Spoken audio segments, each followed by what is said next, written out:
नमस्कार साथीहरू, technical knowledge YouTube च्यानलमा तपाईँहरू सबैलाई स्वागत छ। आजको यस माइक्रोसफ्ट एक्सेलको भिडियोमा मैले तपाईँहरूलाई एक्सेल सिटमा कसरी लिस्ट क्रिएट गर्न सकिन्छ त्यसको बारेमा सिकाउन गइरहेको छु। तपाईँहरूले यदि एक्सेलमा काम गर्नुहुन्छ र यस्तो ट्रिकहरू बारेमा सिक्न चाहनुहुन्छ भने तपाईँहरूले यस भिडियोलाई चाहिँ अन्त्यसम्म हेर्नुहोला। यदि यो च्यानलमा फर्स्ट टाइम भिजिट गर्नुभएको छ भने लाइक र सब्सक्राइब गर्न नबिर्सिनु होला। अब मैले मेरो ल्यापटप स्क्रिनमा माइक्रोसफ्ट एक्सेल 2019 खुलिसकेको छ। यसमा मैले तपाईँहरूलाई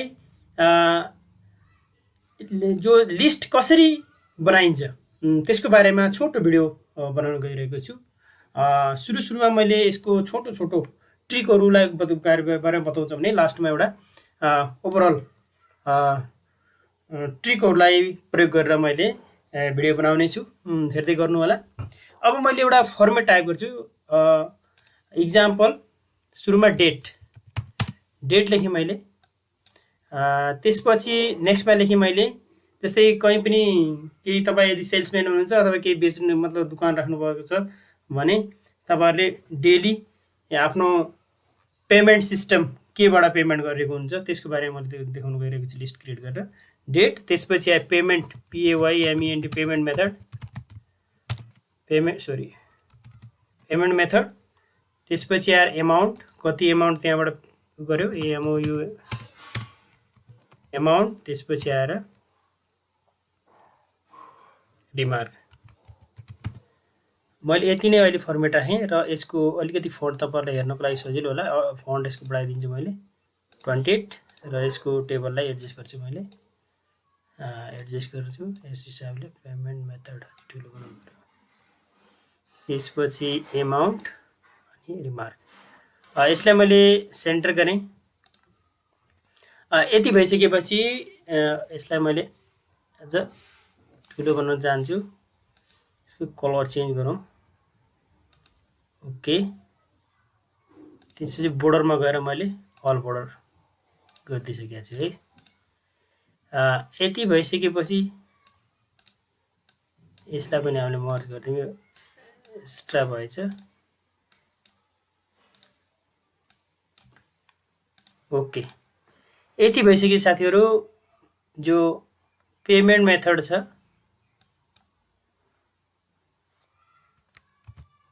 सरी मर्ज भएको छैन, ओके। रिमार्क ठुलो बनाइदिउँ, ओके।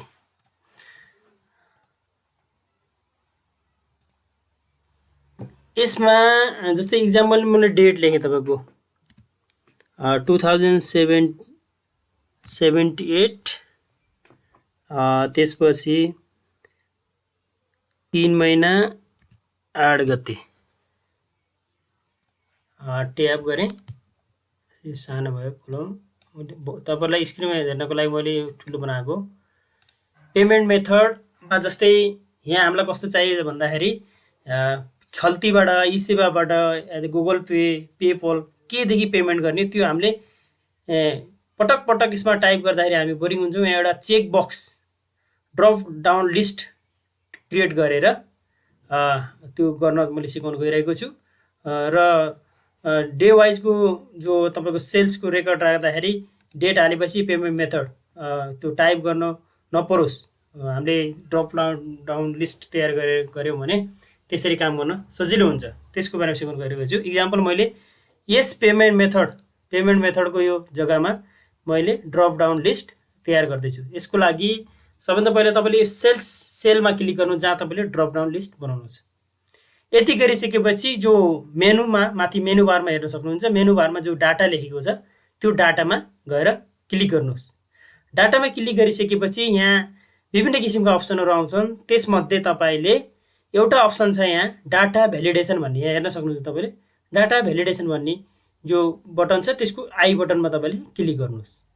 आई बटनमा क्लिक गरेपछि 3 किसिमको अप्सनहरू आउँछ। एउटा डाटा भ्यालिडेसन, अर्को सर्किल इनभ्यालिड डाटा, अर्को क्लियर भ्यालिडेसन सर्किल भन्ने आउँछ। यसमध्ये तपाईँले सबभन्दा पहिलाको टपमा डाटा भ्यालिडेसनमा क्लिक गर्नुहोस्।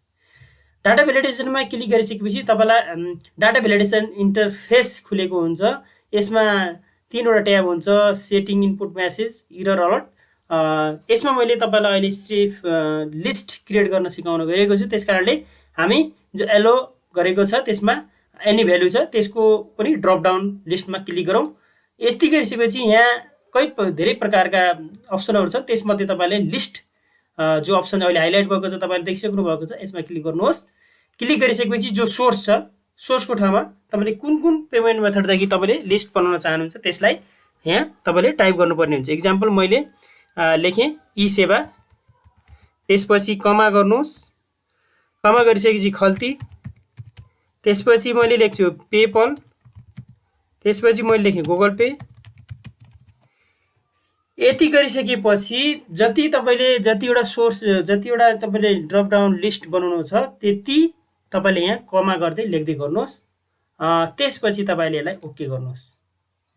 यति गरिसकेपछि जति पनि तपाईँको टेबल छ सबैमा त्यो ल्याउनको लागि तपाईँले केही गर्नु पर्दैन। जो जहाँ तपाईँले त्यो डाटा भ्यालिडेसन क्रिएट गर्नुभएको छ त्यसलाई जो राइट साइडमा एउटा प्लस यस्तो राख्दाखेरि तपाईँले प्लसको निशान आउँछ, त्यसलाई फिल ह्यान्डल भनेर भन्छौँ हामीले। त्यसलाई फिल ह्यान्डललाई यस प्रकारले क्लिक एन्ड ड्र्याग, माउसदेखि क्लिक एन्ड ड्र्याग गर्नुभयो भने त्यो सिस्टम सबै तपाईँको सेलहरूमा जेनेरेट हुन्छ। अब तपाईँले यसमा पेमेन्ट मेथड अलग्गै टाइप गर्नु परेन। यति गरिसकेपछि तपाईँले साइडमा देख्न सक्नुभएको छ एउटा ड्रपडाउन लिस्ट आइसकेको छ। अब यसमा तपाईँले क्लिक गर्ने हो। क्लिक गर्नुहोस् र हामीले जो 4वटा चिज हामीले अघि भ्यालिडेट गरेको थियो डाटा, यसमा ई सेवा, खल्ती, पेपल, गुगल पे आइसकेको छ। कुन मेथडदेखि तपाईँले ग्राहकबाट पैसा लिने हो या तपाईँले कसैलाई पैसा पेड गर्नु छ त्यसलाई तपाईँले सिलेक्ट गर्नु। ई सेवा सिलेक्ट गरेँ मैले, ई सेवा आयो अटोमेटिकली। त्यसपछि कति एमाउन्ट हो, 1200 रुपियाँ। रिमार्कमा लेख्नु टिएफआर, ट्रान्सफर।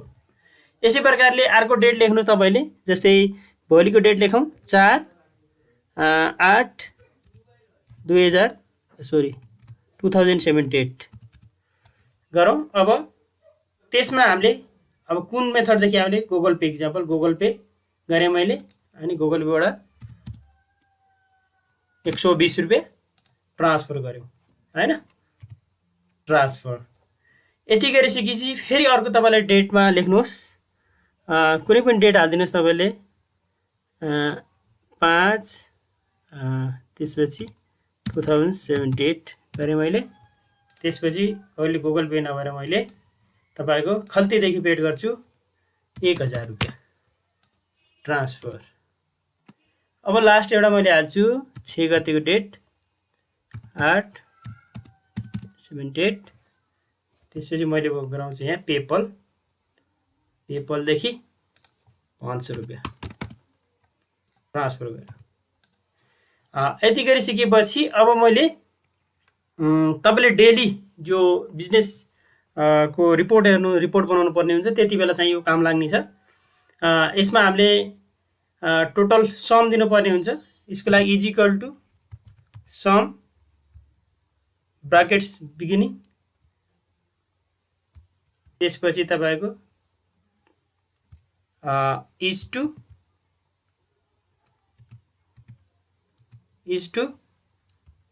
कन्ट्रोलको साथमा फेरि तल्लो कहाँसम्मको क्राइटेरिया सेल हो त्यसलाई क्लिक गर्नुहोस्, अनि ब्राकेट बन्द, इन्टर।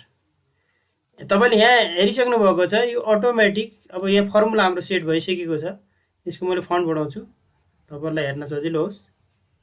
ओके, यसको चाहिँ मैले कलर चेन्ज गरिदिन्छु, किन भन्दाखेरि हेर्दाखेरि छिटो हेर्न सक्छौँ हामीले हैन।